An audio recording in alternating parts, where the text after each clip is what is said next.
السلام علیکم ورحمۃ اللہ وبرکاتہ۔ ناظرین، آج میں آپ کے سامنے اپنا درس لے کر حاضر ہوئی ہوں۔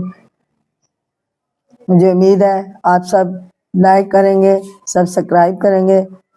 آپ لائک اور سبسکرائب کرتے ہیں تو ہماری حوصلہ افزائی ہو جاتی ہے اور ہم آپ کے لیے مزید درس لے کر تیار ہوتے ہیں۔ ناظرین، اللہ تعالیٰ کا نام لے کر ہم اپنا درس شروع کرتے ہیں تاکہ اللہ تعالیٰ کی مدد ہمارے ساتھ ہو جائے اور زندگی کے ہر میدان میں ہم کامیاب ہو جائیں۔ اعوذ باللہ من الشیطان الرجیم، بسم اللہ الرحمن الرحیم۔ آمن الرسول بما انزل الیہ من ربہ والمؤمنون قل آمنا باللہ وملائکتہ وکتبہ ورسلہ لا نفرق بین احد من رسلہ قالوا سمعنا واطعنا غفرانک ربنا والیک المصیر۔ لا یکلف اللہ نفسا الا وسعها لہا ما کسبت وعلیہا ما اکتسبت ربنا لا تؤاخذنا ان نسینا واخطانا ربنا تحملنا ما لا طاقت لنا به واعف عنا واغفر لنا وارحمنا انت مولانا فانصرنا علی القوم الکافرین۔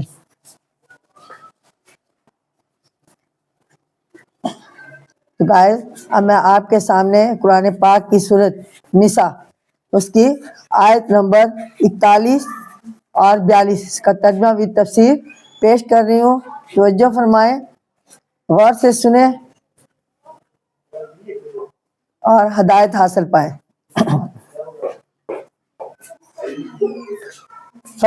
اس کو عنوان دیا ہے قیامت کے دن کفار کی حسرت۔ فَكَيْفَ اِذَا جِئْنَا مِنْ كُلِّ أُمَّةٍ بِشَهِيدٍ، پھر کیا حال ہوگا جب ہم ہر امت میں سے احوال کہنے والا بلائیں گے۔ وَجِئْنَا بِكَ عَلَىٰ هَؤُلَاءِ شَهِيدٍ، اور تجھے ان لوگوں پر احوال بتانے والا بنا کر لائیں گے۔ يَوْمَئِذٍ يَوَدُّ الَّذِينَ كَفَرُوا وَعَصَوْا، اس دن کافر اور رسول کے نافرمان لوگ آرزو کریں گے، یعنی وَعَصَوْا الرَّسُولَ، یعنی نبیوں کے اور رسول کی نافرمان لوگ آرزو کریں گے لَوْ تُسَوَّىٰ بِهِمُ الْأَرْضُ، کہ کاش ہم زمین کے برابر ہو جائیں۔ وَلَا يَكْتُمُونَ اللَّهَ حَدِيثًا، اور اللہ سے کوئی بات نہ چھپائیں یا نہ چھپا سکیں گے۔ تو ناظرین، میں اس کی ان آیات کی تفسیر بیان کرتی ہوں، توجہ سے اور غور سے سنیے۔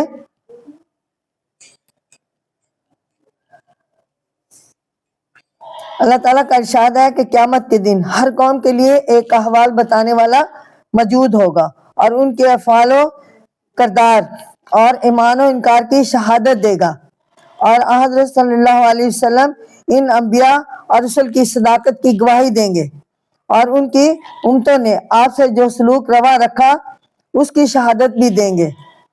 حساب کتاب کے دن اللہ سبحانہ تعالیٰ کا انکار اور رسولوں کی نافرمانی کرنے والوں کے لیے بچاؤ کی کوئی صورت نہ ہوگی۔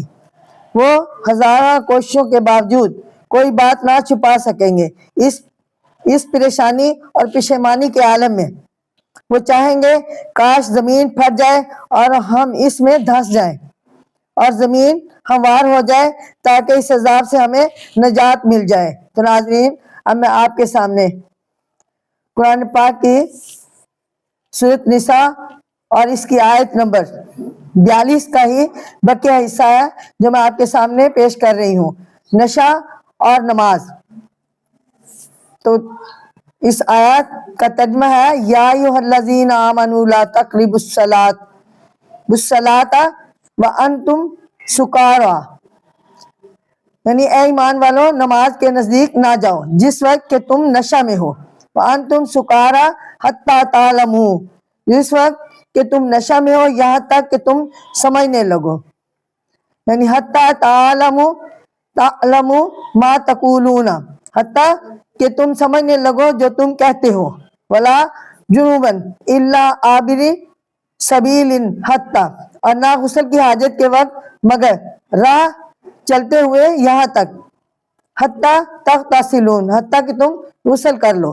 تو ناظرین، سورت کے شروع میں مسلمانوں کو عزیز و قربا اور میاں بیوی کے حقوق کی ادائیگی کی تاکید کی گئی تھی۔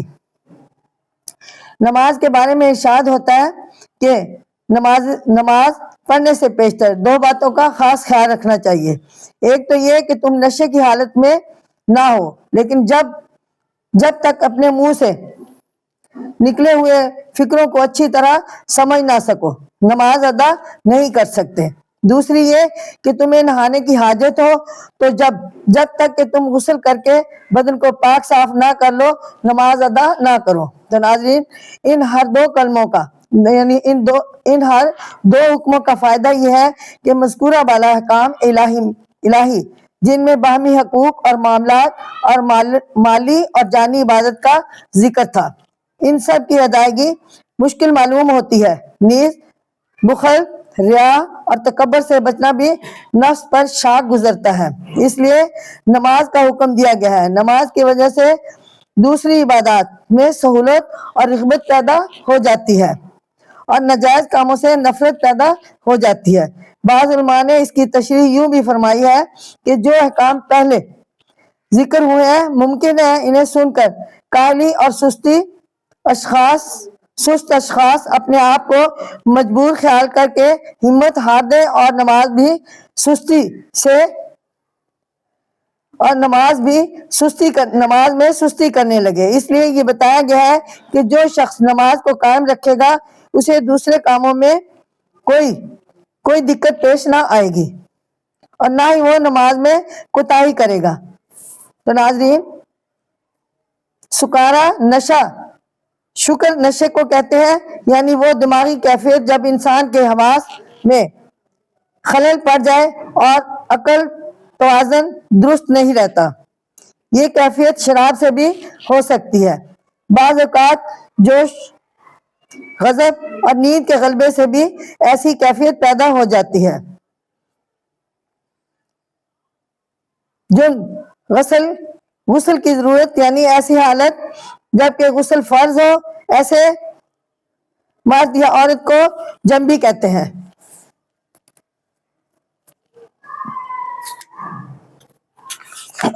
ناظرین، اب میں آپ کے سامنے قرآن پاک کی سورۃ نساء اور اس کی آیت نمبر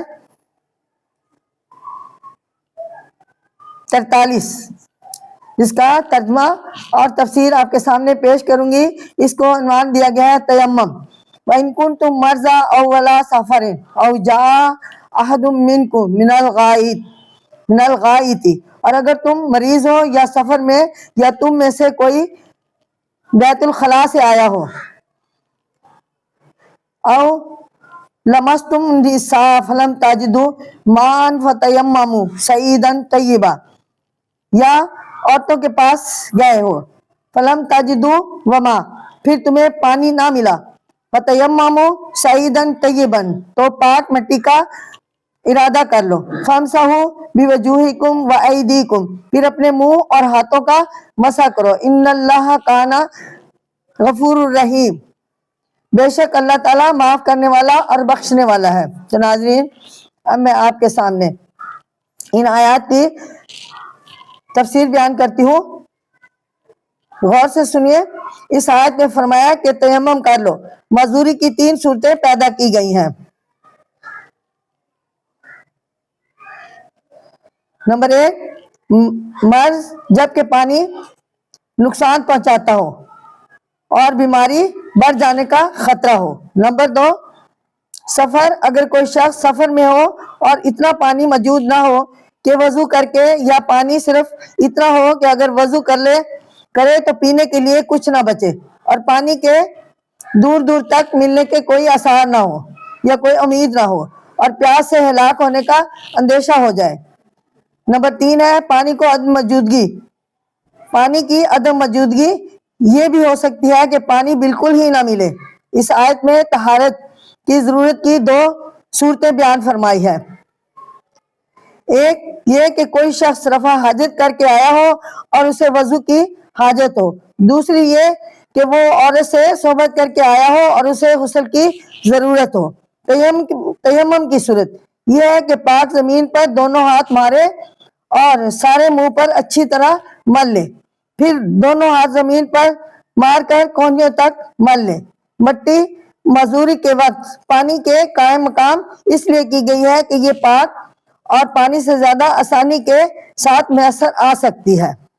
نیز خاک انسان کی اصل ہے اور اپنی اصل کی طرف رجوع کرنے میں گناہ اور خرابیوں سے بچاؤ ہوتا ہے۔ اللہ تعالیٰ نے ضرورت کے وقت وضو کی بجائے تیمم کی اجازت دے دی ہے اور مٹی کو پانی کا قائم مقام کر دیا ہے، اس لیے کہ وہ انسان کے لیے سہولت پیدا کرنے والا اور معافی دینے والا ہے۔ وہ اپنے بندوں کے نفع اور آسائش کو پسند فرماتا ہے۔ بظاہر یہ کہ احکام انسان کو دشوار معلوم ہوتے ہیں، لیکن ان سب سے مقصد صرف ایک ہے کہ انسان نیک پاک بن جائے اور دنیا اور آخرت میں کامیابی حاصل کر لے۔ اب میں آپ کے سامنے قرآن پاک کی سورۃ نساء اور اس کی آیت نمبر 44 اور 45 کا ترجمہ بھی تفسیر پیش کروں گی۔ یہودیوں کا ارادہ بد، یہ اس کا عنوان ہے، یعنی الم تری الی الذین اوتوا نصیبا من الکتاب، کیا تو نے انہیں نہ دیکھا جنہیں کتاب سے کچھ حصہ ملا ہے، یشترون الضلالۃ ویریدون ان تضلوا السبیل، وہ گمراہی خریدتے ہیں اور چاہتے ہیں کہ تم بھی راہ سے بہک جاؤ۔ واللہ اعلم باعدائکم، اور اللہ تمہارے دشمنوں کو جانتا ہے۔ وکفی باللہ، اور اللہ کافی ہے حمایتی، ولین یعنی ہمارا مددگار اور ولی، وکفی باللہ نصیرا، اور اللہ کافی ہے مددگار۔ تو ناظرین، ان آیات میں یہودیوں کے بغض، برائیوں اور مکر و فریب کا بیان ہو رہا ہے۔ یہودی اہل کتاب ہے، اللہ تعالیٰ نے انہیں اپنے کلام کا کچھ حصہ بخشا، لیکن انہیں عمل نصیب نہ ہوا، حالانکہ اصل مقصود یہی تھا۔ یہ لوگ اللہ سبحانہ تعالیٰ کی بات کے بدلے گمراہی خریدتے ہیں۔ پیغمبر آخر الزمان صلی اللہ علیہ وسلم کے حالات اوصاف چھپاتے ہیں۔ ان کی کتابوں میں حضرت صلی اللہ علیہ وسلم کی جو بشارتیں مذکور ہیں انہیں مخفی رکھتے ہیں تاکہ ان کی اپنی سرداری اور عزت ختم نہ ہو جائے۔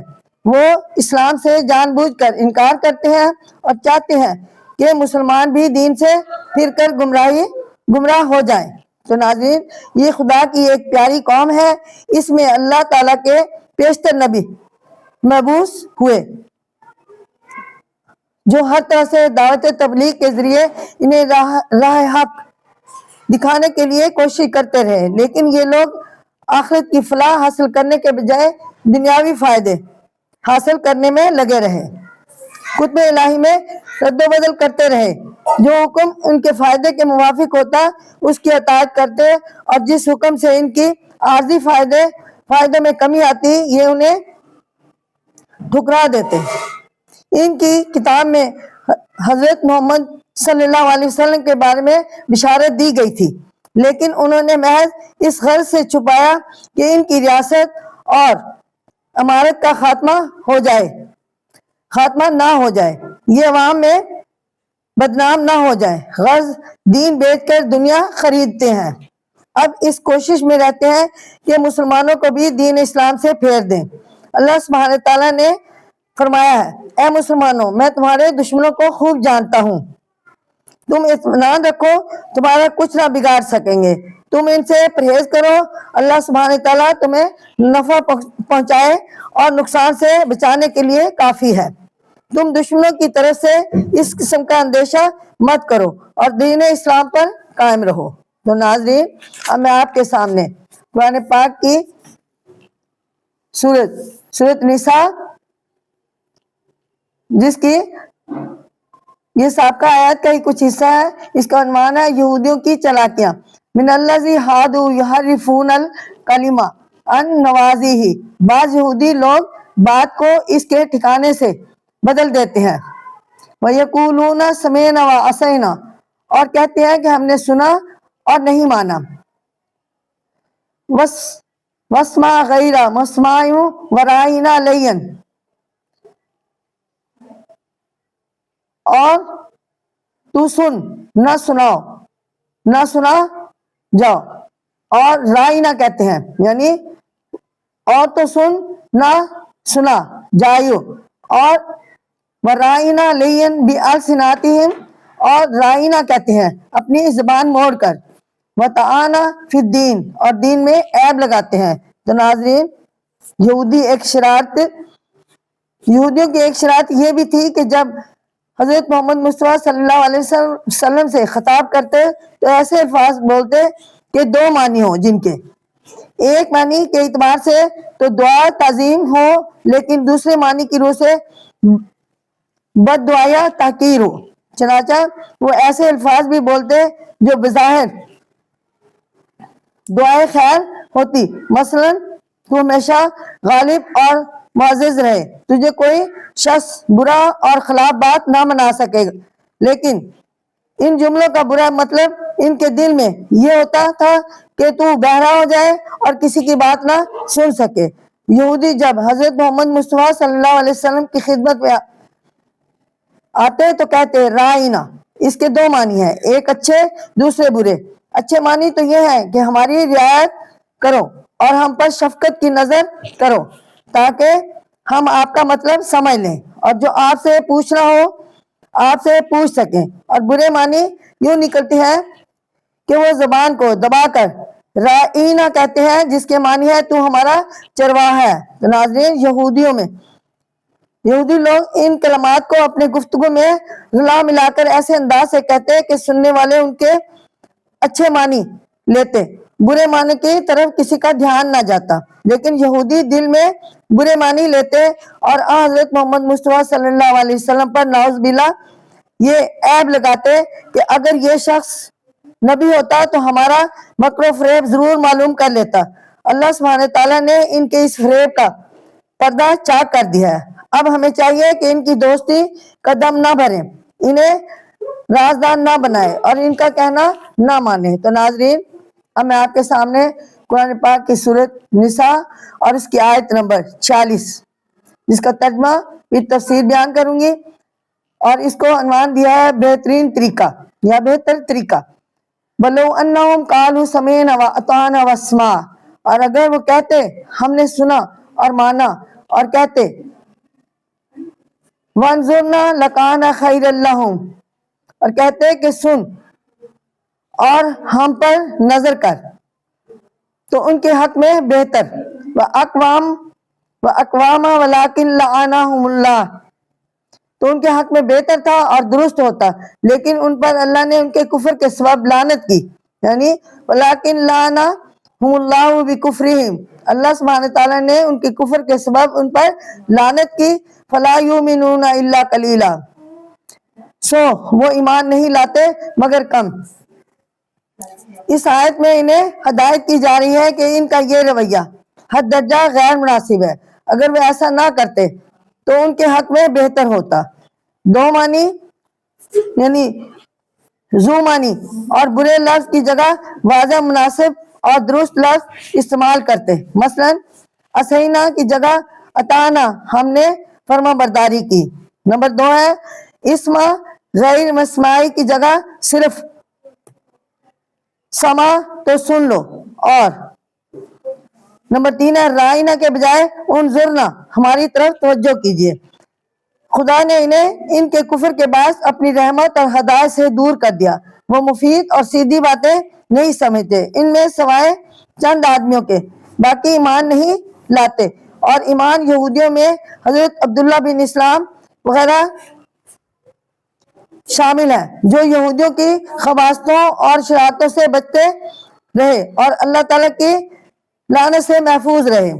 اس آیت سے 3 باتیں بالکل ظاہر ہو جاتی ہیں۔ اول یہ کہ یہودی رسول اکرم صلی اللہ علیہ وسلم کا دانستہ انکار کرتے تھے، اس کے باوجود کہ ان کے بارے میں بشارتیں اور پیشن گوئیاں جانتے تھے۔ وہ حضور اکرم کو ایسے کلمات سے خطاب کرتے جن کے بظاہر اچھے معنی ہوتے، لیکن خود دل میں ان کے برے معنی لیتے، گویا وہ منافقت کی جان چلتے تھے، نیز وہ توحید رسالت کو نہیں مانتے تھے۔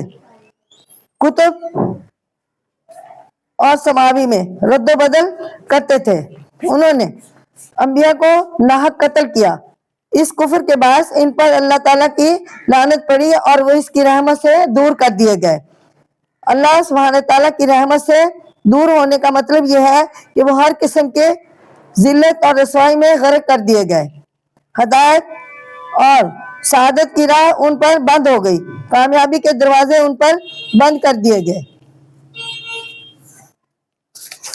تو ناظرین، اب میں آپ کے سامنے قرآن پاک کی سورۃ نساء اور اس کی آیت 47 یعنی 47 جس کا ترجمہ و تفسیر آپ کے سامنے پیش کر رہی ہوں، اور اس کو عنوان دیا ہے یہود کو دعوت ایمان۔ یا ایھا الذین اوتوا الکتاب آمنوا بما نزلنا، اے اہل کتاب اس پر ایمان لاؤ جو ہم نے نازل کیا ہے۔ مصدقا لما معکم من قبل از نطمسا، اس کی تصدیق کرتا ہے جو تمہارے پاس ہے اس سے پہلے کہ ہم بہت سے وجوہن فنا زداہا، بہت سے چہروں کو مٹا ڈالے، پھر ان کی علی ادبارہا او نلعنہم، پھر ان کی پیٹھ کی طرف الٹ دے یا ان پر لعنت کر دیں۔ کما لعنا اصحاب السبت، جیسے ہم نے ہفتہ کے دن والوں پر لعنت کی۔ وکان امر اللہ مفعولا، اور اللہ کا حکم ہو کر ہی رہتا ہے۔ تو ناظرین، اب میں آپ کے سامنے اس آیت کی تفسیر بیان کرتی ہوں، سنیے اور غور فرمائیے۔ اللہ تعالیٰ نے یہودیوں سے فرمایا کہ قرآن جیت پر ایمان لاؤ، اس سے پیشتر کہ ہم تمہارے چہرے بگاڑ دیں، تمہاری صورتیں بدل دیں اور تمہارے چہروں کو پھیر دیں، یا تمہاری شکلیں مسخ کر کے جانوروں جیسی بنا دیں، جس طرح سبت والوں کی صورتیں بگاڑ کر انہیں بندر بنا دیا گیا تھا۔ اصحاب سبت ہفتہ کے دن والے یا اصحاب سبت کا قصہ سورۃ اعراف میں مذکور ہے، جو مختصر طور پر یہ ہے کہ نبی بنی اسرائیل کو اجازت ہے کہ وہ ہفتے کے دن کے علاوہ باقی تمام ایام میں مچھلی کا شکار کر لیں۔ اللہ سبحانہ تعالیٰ کو ان کی آزمائش منظور تھی، چنانچہ اللہ کی مشیت ایسی ہوئی کہ مچھلی اور دن تو دریا میں بہت کم آتی، لیکن ہفتے کے روز زیادہ آتی۔ یہود یہ دیکھ کر دل میں کڑتے کہ مچھلی تو کثیر مقدار میں ہے لیکن پکڑنے کی اجازت نہیں ہے، وہ صبر نہ کر سکے اور انہوں نے چال بازی سے اللہ سبحانہ تعالیٰ کے اس حکم سے ناجائز فائدہ اٹھانے کی کوشش کی۔ انہوں نے دریا کے کنارے گڑھے کھود دیے اور ان گڑھوں کو دریا سے ملا دیا۔ ہفتہ کے دن مچھلی دریا سے ان گڑھوں میں پانی کے ساتھ آ جاتی اور یہاں جمع ہو جاتی، اگلے دن وہ وہاں سے مچھلی پکڑ لیتے۔ ان کی اس شرارت اور چال بازی کے سبب ان پر اللہ تعالیٰ کی لعنت نازل ہوئی اور ان کی صورتیں مسخ کر کے انہیں بندر بنا دیا گیا۔ مذکورہ بالا آیات میں بھی یہودیوں کو اللہ سبحانہ تعالیٰ کی اس لعنت سے ڈرایا گیا ہے اور انہیں آگاہ کر دیا گیا ہے کہ اللہ سبحانہ تعالیٰ کا ہر حکم پورا ہو کر ہی رہتا ہے، نافرمانی نہ کرو، تمام عذاب کے مستحق اور نہ بنو، یعنی نافرمانی نہ کرو تاکہ عذاب کے مستحق نہ بنو۔ تو ناظرین، اب میں آپ کے سامنے مشرک کی بخشش نہیں اس عنوان کے تحت قرآن پاک کی سورۃ نساء اور اس کی آیت نمبر 48 جس کا ترجمہ بھی تفسیر آپ کے سامنے پیش کر رہی ہوں۔ ان اللہ لا یغفر ان یشرک بہ ویغفر ما دون، یعنی بے شک اللہ اسی کو نہیں بخشتا جو اس کا شریک کرے اور اس شرک کے سوا جس کے چاہے، یعنی یغفر ما دون ذالک لمن یشاء، اور اس شرک کے سوا جس کے چاہے گناہ بخشتا ہے، لمن یشاء ومن یشرک باللہ فقد سترا، اور جس نے اللہ کا شریک ٹھہرایا اس نے بڑا بہتان باندھا، اسمن عظیمہ، یعنی یہ بہت بڑا گناہ عظیم ہے۔ ناظرین، اس آیت میں اللہ سبحانہ تعالیٰ نے بنی نوح انسان کو عموماً اور بنی اسرائیل کو خصوصاً سب سے بڑے گناہ شرک سے آگاہ کیا ہے۔ یہ بتایا کہ عظیم ترین گناہ جو کبھی کسی صورت میں بخشا نہیں جائے گا وہ شرک ہے۔ اس کے بغیر جتنے بھی چھوٹے گناہ ہیں وہ اللہ سبحانہ تعالیٰ تھوڑی یا زیادہ سزا دے کر بخش دے گا، لیکن شرک کبھی معاف نہیں ہوگا۔ تو ناظرین، جو شخص بھی توحید الہی سے منکر ہوتا ہے اس کے دل کا سکون اور قرار اس سے چھوٹ جاتا ہے، اور وہ بے اعتقادی اور بے یقینی کہ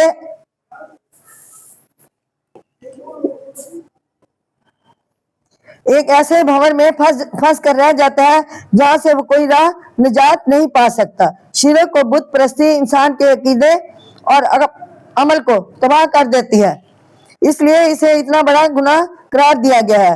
یہودی جو اللہ سبحانہ تعالیٰ کے ساتھ بہت سی چیزوں کو شریک ٹھہراتے تھے، انہیں بتایا گیا کہ اس صورت میں تم اللہ سبحانہ تعالیٰ کے دربار سے مغفرت کی امید نہ رکھو۔ تو ناظرین، شرک اللہ تعالیٰ کے ساتھ کسی اور کو شریک کرنے کو شرک کہتے ہیں، یعنی اس کی ذات، اس کی صفات یا اس کے احکام میں کسی اور کو برابر یا شریک قرار دینا، یہ توحید کے برعکس اور منافی بات ہے۔ اگر انسان غور و فکر سے کام لے تو یہ بات ظاہر ہو جائے گی کہ شرک واقعی ایک بہت بڑا گناہ ہے۔ اس سے نہ صرف انسانی زندگی کی خوبیاں ملیا میٹ ہو جاتی ہیں بلکہ اس کی فطرت اور زندگی نیست و نابود ہو جاتی ہے۔ کائنات اور موجودات کا بغور جائزہ لینے سے یہ بات پایہ ثبوت کو پہنچ جاتی ہے کہ ان تمام کا کوئی نہ کوئی خالق ضرور ہے۔ انسان خود اپنی جسمانی اور ذہنی قوتوں پر اگر غور کرے تو وہ محسوس کرے گا کہ یہ تمام قوتیں بخشنے والی اور ان کا نظام چلانے والی کوئی نہ کوئی عظیم ہستی ضرور ہے۔ دنیا میں انسان کو جو بے شمار مصائب اور تکلیف برداشت کرنی پڑتی ہے، وہ انسان کو یہ بات یاد دلاتی ہے کہ ان مشکلات کو بھیجنے والی کوئی ہستی ضرور ہے اور وہی انہیں حل کر سکتی ہے۔ وہ ہستی ذوالجلال ہے۔ اس پر صدق کے دل سے ایمان لانا ہی انسان کی زندگی کی برقراری اور دل کے سکون کا ذریعہ ہے۔ جو شخص بھی توحید الہی سے منکر ہوتا ہے اس کے دل کا سکون اور قرار اس سے چھوٹ جاتا ہے، اور وہ بے اعتقادی اور بے یقینی کے ایک ایسے بھنور میں پھنس کر رہ جاتا ہے جہاں سے کوئی راہ نجات نہیں پا سکتا۔ تو ناظرین، اب میں آپ کے سامنے قرآن پاک کی سورۃ نساء، یہ قرآن پاک کی چوتھی سورت ہے جس میں کچھ آیات پڑھوں گی۔ جیسے آیت نمبر ہے 49 اور 50، اس کا ترجمہ و تفسیر آپ کے سامنے پیش کروں گی، توجہ فرمائیں اور غور سے سنیں۔ علم تری الا الذین یزکون انفسہم، اس میں جھوٹ اور بہتان کے بارے میں بتایا جا رہا ہے۔ بل اللہ یزکی من یشاء ولا یظلمون، کیا تو نے انہیں نہیں دیکھا جو اپنے آپ کو پاکیزہ رکھتے ہیں، بلکہ اللہ ہی پاکیزہ کرتا ہے۔ من یشاء ولا یظلمون، جسے چاہے، اور ان پر تاگے برابر یعنی تاگے برابر ظلم نہ ہوگا، یعنی فتیلہ۔ من یشاء ولا یظلمون فتیلہ، یعنی جسے چاہے اللہ سبحانہ تعالیٰ پاکیزہ کرتا ہے اور ان پر دھاگے برابر ظلم نہ ہوگا۔ انظر کیف یفترون علی اللہ، دیکھ اللہ پر کیسا جھوٹ باندھتے ہیں۔ علی اللہ کاذب وکفی بہ اسما مبینا، اور یہی صریح گناہ کافی ہے۔ یعنی ناظرین، اس آیت میں اللہ سبحانہ تعالیٰ نے رسول اللہ صلی اللہ علیہ وسلم سے فرمایا کہ تو کیا ان یہودیوں کو نہیں دیکھتا جو شرک جیسی خرابیوں میں مبتلا ہیں، اللہ سبحانہ تعالیٰ کی نافرمانیاں کرتے ہیں، کتب الہی میں رد و بدل کرتے ہیں، گزشتہ انبیاء کو ناحق قتل کرتے رہے ہیں، آخری نبی کی بشارتوں اور خوشخبریوں کو جھٹلاتے رہے، اور ان سب برائیوں کے باوجود دعویٰ کرتے ہیں کہ وہ پاک اور صاف ہے۔ یہ بالکل لغو بات ہے۔ حقیقت یہ ہے کہ اللہ سبحانہ تعالیٰ جسے چاہے پاکیزہ اور مقدس کرتا ہے، کسی کے کہنے سے کچھ نہیں ہوتا۔ ان جھوٹی شیخی کرنے والوں اور غلط دعویٰ باندھنے والوں پر کسی قسم کا رتی بھر بھی ظلم نہ ہوگا، بلکہ یہ خود اپنی کرتوتوں اور گناہوں کے بارے میں یا گناہوں کے بدلے میں اللہ تعالیٰ کی ذات میں مبتلا ہوں گے، اللہ تعالیٰ کے عذاب میں مبتلا ہوں گے۔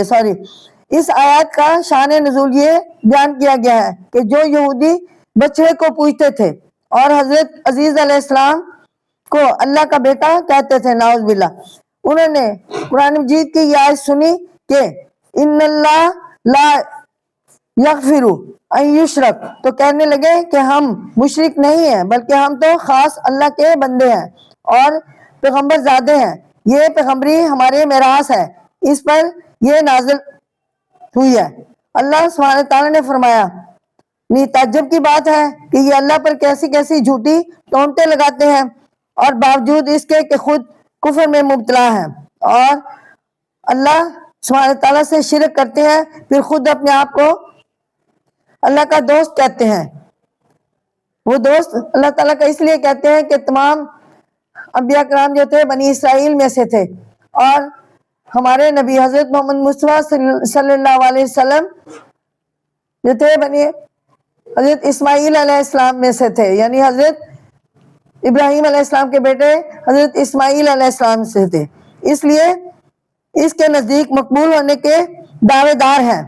اس میں شک نہیں کہ نبی بنی اسرائیل پیغمبروں کی اولاد تھے، ان میں اور یہ جو تھے اللہ تعالیٰ کو بہت پیاری امت تھی، یعنی اللہ تعالیٰ کو بنی اسرائیل کی قوم بہت اچھی لگتی تھی، ان پر بڑے اللہ تعالیٰ کی طرف سے انعامات نوازے گئے تھے، ان میں بڑے بڑے جلیل القدر نبی ہوئے تھے یا ہوتے رہے، حتیٰ کہ کافی عرصہ تک رسالت جو تھی ان کے خاندان میں محدود رہی۔ اسی لحاظ سے یہ پہلے واقعی اللہ سبحانہ تعالیٰ کے محبوب تھے، لیکن جب انہوں نے اللہ سبحانہ تعالیٰ اور رسول اللہ صلی اللہ علیہ وسلم کی اطاعت سے منہ موڑا اور فریب کاریاں کرنی شروع کی، حرص و حواس کے پیچھے لگ کر آخرت کو بھلا بیٹھے، تو اللہ سبحانہ تعالیٰ یہاں ان کی مقبولیت بھی ختم ہو گئی۔